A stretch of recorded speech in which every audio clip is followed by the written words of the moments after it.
This is Nightline, your open door to people and places, and this is Walter O'Keefe. Nightline invites you to listen in on NBC's award-winning science fiction series, X-1.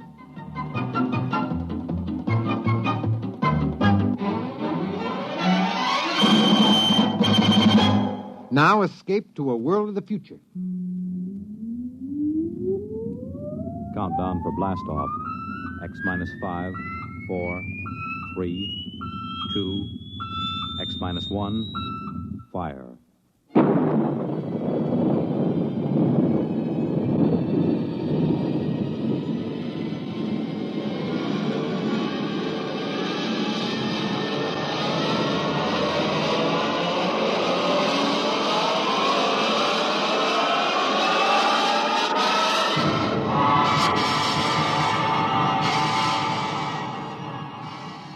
From the far horizons of the unknown come tales of new dimensions in time and space. These are stories of the future, adventures in which you'll live in a million, could be years, on 1,000 maybe worlds.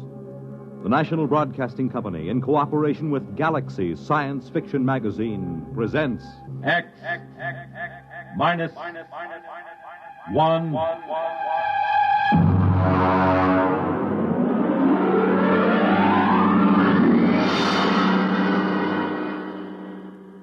Tonight, A Wind is Rising by Finn O'Donovan. But first, hear this.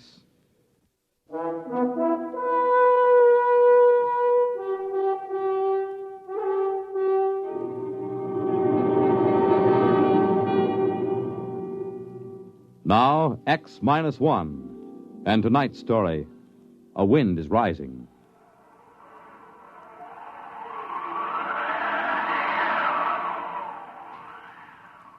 I'd only been on Corella for 8 months. Not long for a seasoned advanced exploration man like myself, but long enough to know one thing. Before long, I was going to kill me a native Corellan. Maybe I was a little edgy.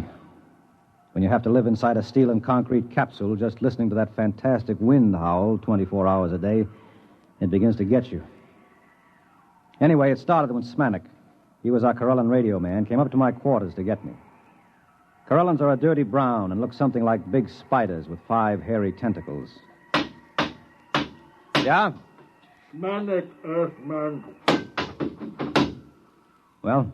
Other Earthman, tell Smanik, tell this Earthman, come pretty quick. Okay. You got lump sugar. What for?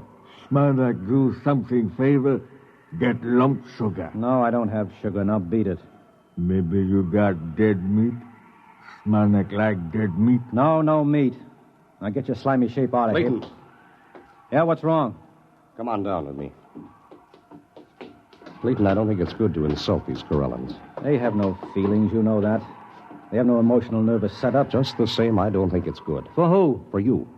When you insult somebody by your own standards, you hurt yourself, even if the object of your insult is a dead thing. Now, look, Nerishev, I'm an advanced exploration expert. You're an anthropologist. You stick to your stuff, and I'll stick to mine. Sorry. Now, what's the fuss about?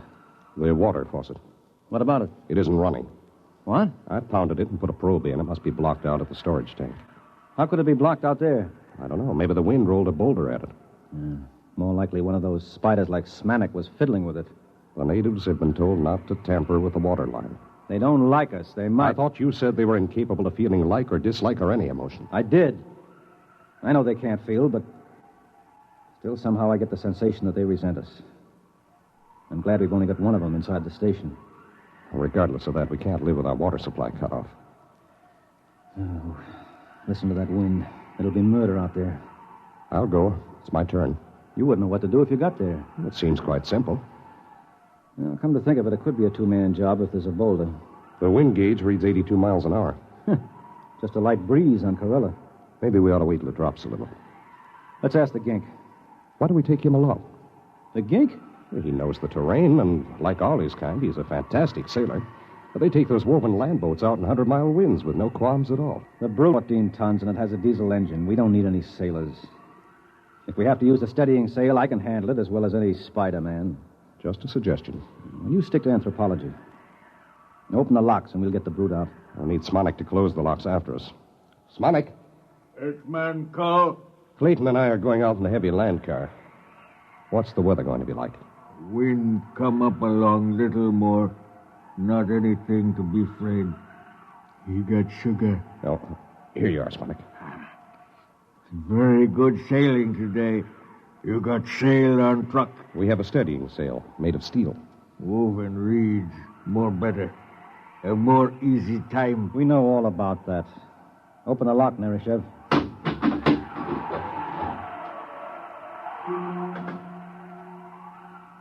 The Brute, as we called it, was armored like a tank and streamlined. It had vision slits of shatterproof glass, and most of its 14 tons were centered near the ground. It was sealed from dust and had 6 giant tires made of woven steel mesh.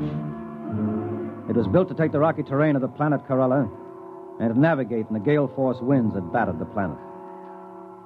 I strapped myself into the cockpit, and we were ready. The wind indicator told me that the winds had risen to 94 miles an hour and rising.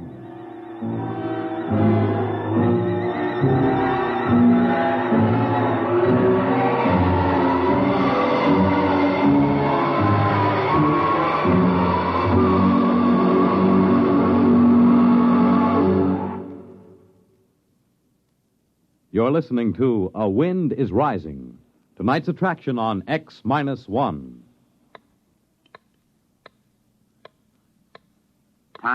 Nighttime. The lights dim down for the curtain in theaters on Broadway. A Hollywood star greets the first guests at her party in Beverly Hills. In Chicago, the police plan to close the ring on a band of desperate criminals. At a world-famous circus in Paris, France, the star trapeze artist climbs to a precarious perch high over the center ring. In a Las Vegas nightclub, a hush falls over the tables as one of the great singing stars of our time steps out onto the stage. And in New York's Radio City, the studio warning light flashes, "Stand by." Nightline is about to go on the air, taking you to wherever in the country, wherever in the world, exciting things are happening at night. To make you more than a spectator, to make you a participant in these events.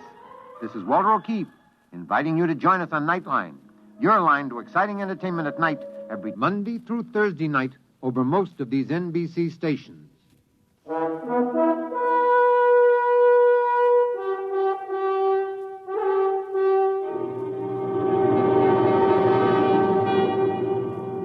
Now back to X-1 and A Wind is Rising. I looked out over the instrument panel. The Corella station had been set down like an overturned bowl on a rocky plain. In order to get to the water storage tank, we had to travel 6 miles. Immediately around the station were our boulder baffles, huge spikes of concrete designed to stop the boulders that the wind rolled off the mountains.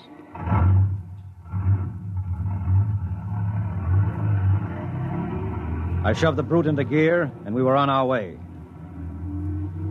Hang on, Nereshev. Here we go. The wind is up to 97. Do you suppose we're in for a storm? The gink said it was fine sailing weather. For a Corellan, maybe. Well, this baby can take it. You see the pipeline yet? The sand is pretty thick in the vision glass. There it is. About 2 points on the starboard bow. I see it now. What's our speed? 3 miles an hour. Give us a little more oxygen in here. Right? Hey, there's something coming toward us. Looks like a boulder. Hard right.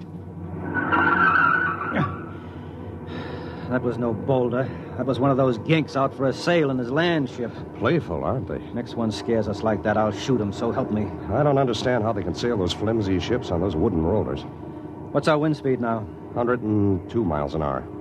I think it's going to be a storm, Clay. Well, there's no point in turning back now. We can't live without water.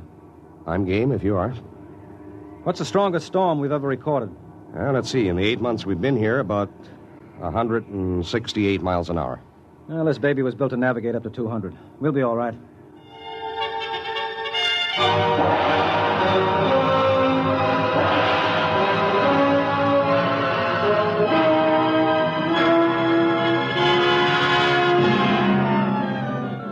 We had had 2 storms on Corella since Earthmen had been there. The first one had almost wiped out the station.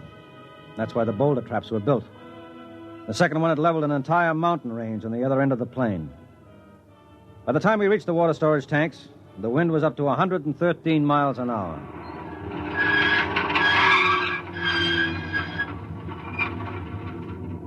Well, this is it. One of us has got to put on an air suit and repair the damage. Means blowing out the line. It's my turn. What do you know about mechanical things? I'll go out. Fasten that nylon rope to me and winch it as I go along. I'll anchor the brute in the lee of the concrete breaker. Maybe you ought to wait till the wind dies down. It isn't dying down, it's rising. We can radio Smanik at the station and get a report. You think he'll give us a straight answer? I trust him. Hello, Smanik. This is Nereshev calling Smanik. This Smanik, Earthman. How long is this wind going to keep up? Long time. Maybe even longer. More than 2 hours? Yes. Okay. Clayton is going out to fix the pipe. We'll be back in an hour if everything holds. Okay. Well, I'm ready. Lock my helmet. Can you hear me? Yes. Okay. Open the chamber. Here I go.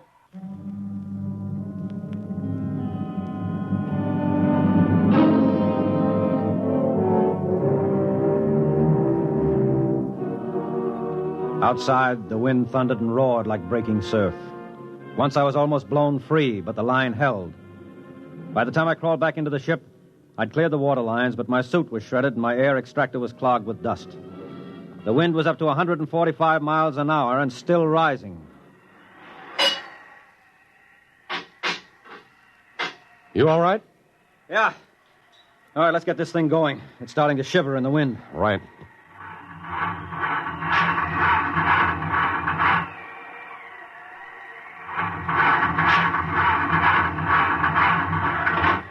What's wrong? I can't start the engine. Here, let me try.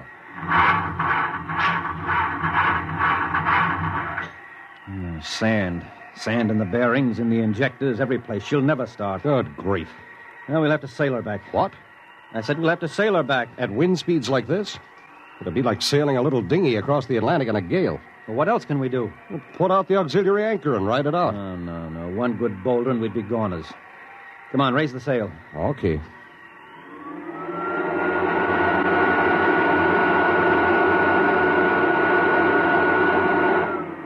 Release anchors.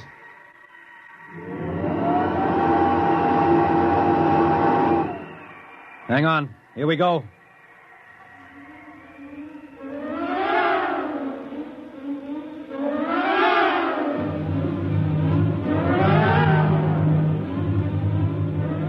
We raised the steel sail and tacked into the wind. Shoved by a wind that had now reached 175 miles an hour, the 14-ton brute soon picked up to a speed of 40 miles an hour. Even reefed down and heeled over, I couldn't hold her.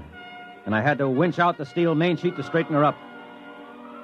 Then it began to happen. The thing we feared the most.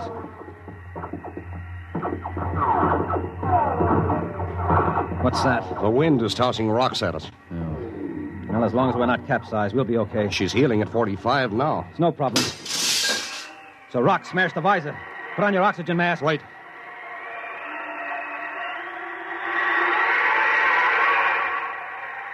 She's boiling along now, 75 miles an hour.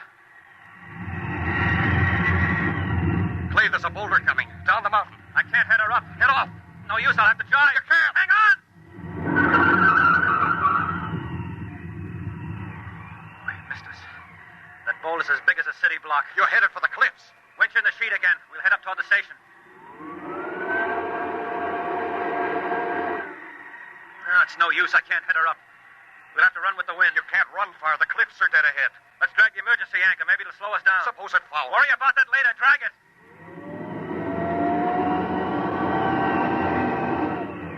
That's better. I may even be able to head her up now. Those cliffs. Holy smoke, look at that. A dozen current land ships sailing toward the station like it was a fine afternoon. They usually keep away from the station. There's no time to worry now. Winch in the sheet. I'm going to head up higher.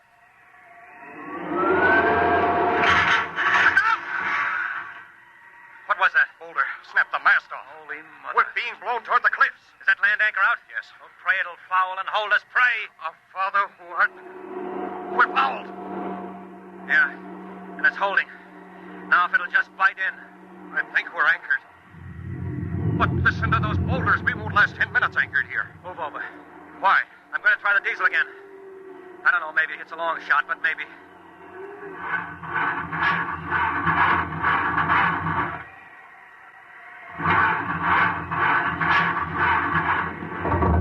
It's caught. It's caught. Come on, baby. Start. Start! That's it. She's running. She's running. All right, let go that anchor. Warm up that coffee, Smanik. We're coming in.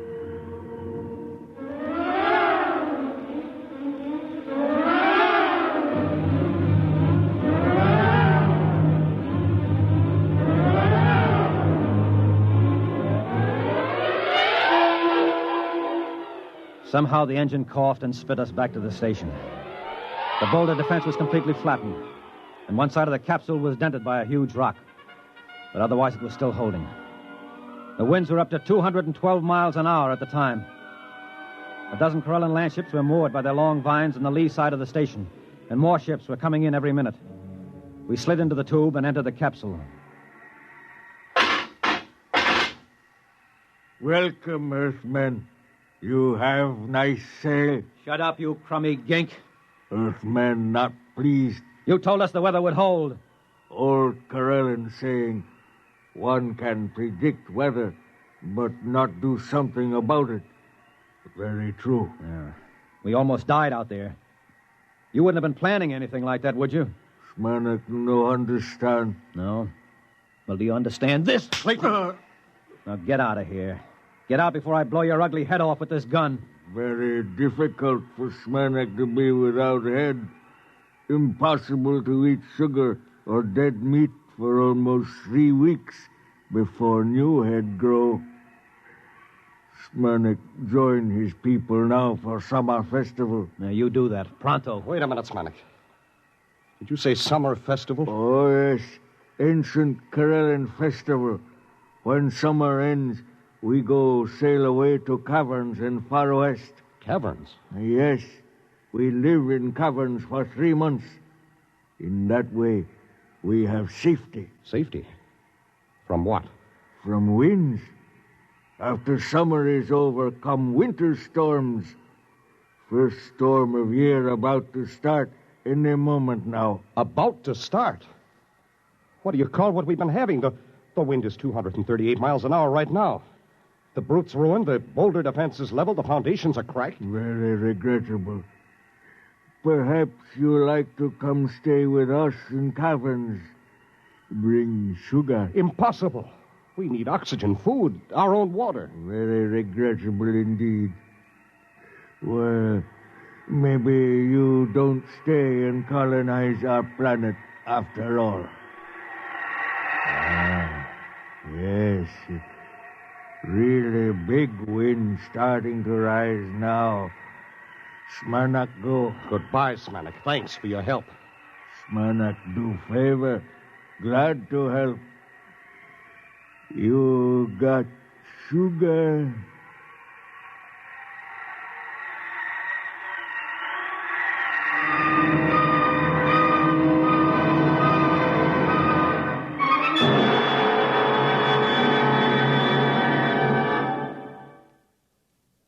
Fred Collins again, and I'll have another word for you about X-1 in a moment.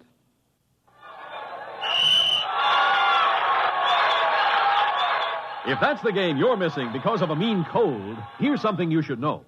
Every second someone takes it for the miseries of a cold. Millions more take bromoquinine. Every second someone takes it for the miseries of a cold. Bromoquinine.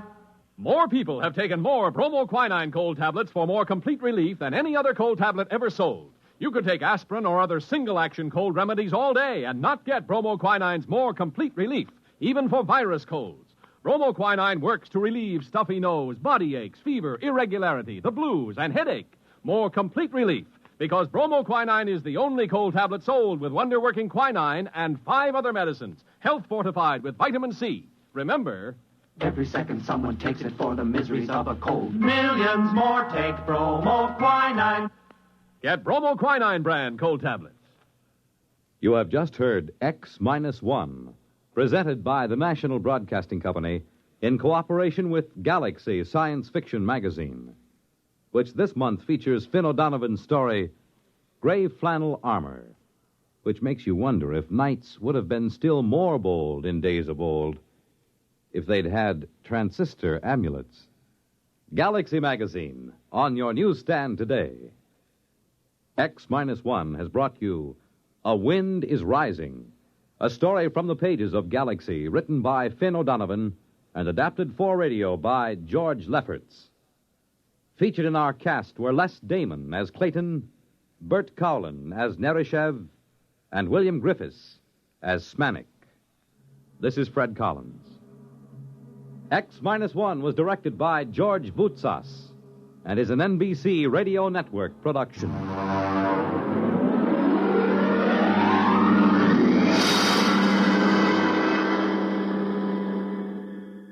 There's excitement in the air at night, and Nightline brings it to you. Hear Nightline with Walter O'Keefe next on most of these NBC stations.